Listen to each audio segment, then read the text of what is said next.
Bonjour à tous. Tout ce qu'il lui reste de sa fille, un tout petit cercueil blanc. Explication dans cette vidéo. Allez, les enfants. On montre bien ses cadeaux et on sourit. Les 30 gamins réunis dans la salle polyvalente de Saint-Loup, dans l'Allier, brandissent joyeusement les poupées, écharpes de foot et panoplies qu'ils ont reçues. Clic, la photo immortalise le moment. Ce 16 décembre 2022, le goûter de Noël de l'amicale laïque est une vraie réussite. Les gosses sont ravis. Encore un succès pour Emmanuel.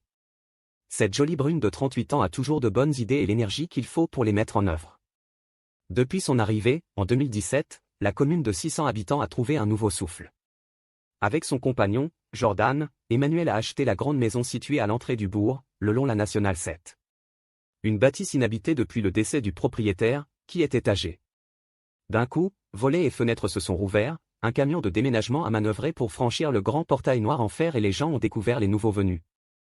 Un couple dans la trentaine et sa petite fille de 2 ans. Une chance pour Saint-Loup, ces gens-là. Très vite, la demeure a repris vie dans une cacophonie de coups de marteau et son strident de ponceuse. La structure était en bon état mais l'intérieur vieillot, avec des pièces sombres et des papiers peints d'un autre âge. Pendant un an, Emmanuel et Jordan ont travaillé sans relâche.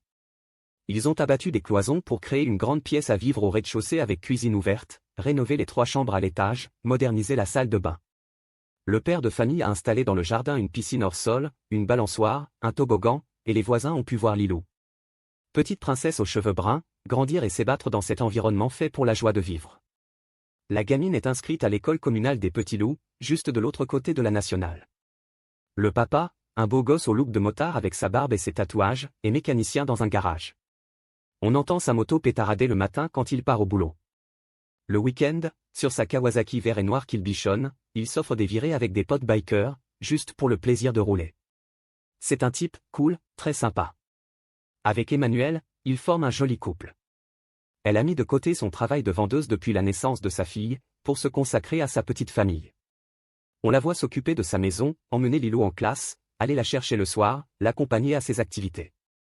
Dynamique, Emmanuel donne aussi beaucoup de son temps à l'amicale laïque de l'école, l'association qui s'occupe de la kermesse et des sorties pour les enfants. Il y a peu, la jeune femme a postulé à la mairie pour devenir agent recenseur. C'est elle désormais qui passera chez les gens pour procéder au recensement de la population. En septembre dernier, elle a été aussi élue présidente de l'amicale de Saint-Loup, une fonction, on l'a dit, dans laquelle elle fait des merveilles. Elle commence par en dépoussiérer la page Facebook et y fait publier, chaque semaine, le menu de la cantine scolaire.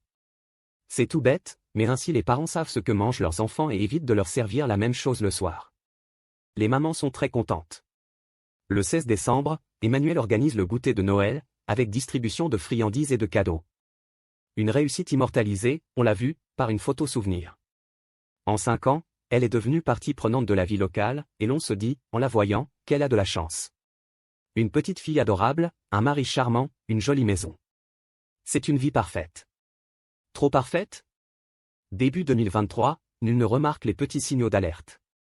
Emmanuel sourit moins, ne s'attarde plus après avoir déposé sa fille à l'école, se tient à l'écart quand elle vient la chercher. Elle annule même, au dernier moment, sa participation à la campagne de recensement du village au prétexte qu'elle doit s'occuper de Lilou. C'est bizarre. Ça ne lui ressemble tellement pas. Autre changement, et celui-là, tout le monde le remarque, on n'entend plus la moto de Jordan pétarader le matin. Mercredi 1er février, 9h15. Des voitures de gendarmes et de pompiers convergent à toute allure vers la grande maison, à l'entrée de Saint-Loup. Sirène, claquement de portière. Une nouvelle épouvantable se répand dans le village, Emmanuel a poignardé sa fille à mort avant de se suicider. C'est Jordan qui les a découvertes toutes les deux. Il est dévasté. Un couple si uni. Une petite fille qu'ils adoraient. Comment est-ce possible ? En fait, seule la famille et quelques proches étaient au courant. Jordan avait quitté Emmanuel depuis peu. Il logeait chez ses parents, le temps de se retourner. La maison, déjà confiée à une agence immobilière, venait d'être vendue, la remise des clés devant se faire en ce début février. Emmanuel et Jordan avaient sûrement trouvé un arrangement pour la garde de la petite, avec la volonté de se séparer en douceur. Malheureusement, ça ne s'est pas passé comme ça. Emmanuel n'a pas supporté de voir s'écrouler toute sa vie.